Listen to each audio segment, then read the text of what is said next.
Ryan Garcia receives his first loss and splits from his coach, Joe Goossen. Before I get into that, hit the thumbs up, sub, and notification bell. That way you get updated when I drop the newest content like this. With that being said, let's get into the video. So, as many people know, Ryan Garcia has parted ways with Joe Goossen after suffering his first defeat. Now, I feel like for Ryan Garcia, this is a very bad look because he was already teamed up with the coach of the year, and Eddie Reynoso. He left him for Joe Goossen, was with him for 2 successful fights where he looked really good in his last one, and then left him after his loss to Tank Davis. Now, I don't know the reason for him parting ways with him. It could be because allegedly there was a mole in the camp, which I don't believe is alleged at this point. It's probably more likely to be the case, true, because Tank was alluding to the fact that he knew Ryan got dropped by a body shot, and that's what stopped the fight. But on the flip side of the coin, I think, when you got a fighter who can't rehydrate, who's going down to a weight he hasn't fought at for a while, and again, he can't rehydrate, your body's going to be weak. The weakest thing on you is going to be your body. So, of course, you're going to want to target the body anyways. Now, there's no amount of training that Joe could have done to make Ryan Garcia stand up in that 7th round when he got dropped by the body shot. There's no amount of inspiration Joe could have done to get him up. The fact of the matter is, as much as I like Ryan as a fighter, it appears to me that he gave up. Could he have won the fight? Was the writing on the wall? Was he already in such a deficit that he was probably going to get knocked out anyways? Maybe, but you never know. When you're a guy with explosive knockout power, there's always that possibility that you could come back with one punch. But Ryan didn't see it all the way out. Does Ryan have heart? That's a question that a lot of people have been saying he has none. And I would say if he didn't have any heart, when he got dropped in the 2nd round, he would have stayed down. He got up.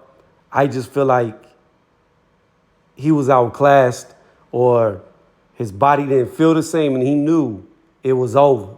And he just didn't want to see it all the way out. He didn't want to get completely flattened, so he put on a spare tire and got out the ring as soon as possible. That's how I see it. Now, as far as Joe Goossen goes, he's trained so many greats. He's trained Corrales.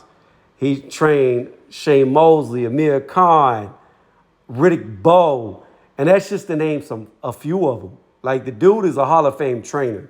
He has trained the who's who's of boxing and been around boxing forever. So is he a good coach? I would say that his resume proves that he's a good coach. Is he a good fit for Ryan? I don't know, because Ryan suffered with To-Go. However, To-Go ran from him the whole time. So you can't really blame him for not getting a knockout when he had a guy that refused to engage. However, when he got in there with Fortuna, he completely outclassed Fortuna. It wasn't even a good fight. Now, Ryan, in this fight, I thought he did good in the 1st round because Tank really didn't do anything. He definitely was winning the 2nd round before he got floored. And it's like when Ryan got floored, that aggression that straight aggression, that attack that he was doing on Tank disappeared.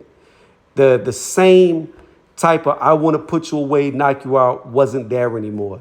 Yes, he was fighting. Yes, he was trying to win, but he lost a step that he refused to get back. And that has nothing to do with Joe. That has to do with Ryan's will to win, Ryan's heart. It keeps coming back to that. Like I said, I would say, yes, he has a heart because he got off the canvas, but there was something lacking. So I don't know where Ryan goes from here, especially after firing his trainer. I don't know who he goes to. A lot of guys who flip trainers don't do it successfully. And I say flip because now he'll be going on to his 3rd trainer. If you're a guy like Tyson Fury, you've been doing it your whole career, you're fine.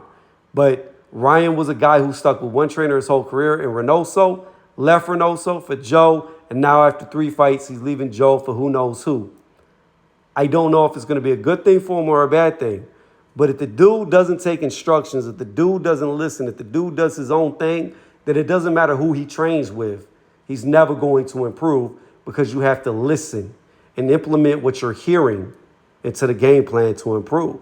So it is what it is. I don't think it's a Joe Goossen problem. I think it's more a Ryan Garcia problem. Let me know what y'all think about this in the comment section below. I know it's been a while since I dropped a video, but we're going to get back on track. Now that it's the first of the month, I'm back.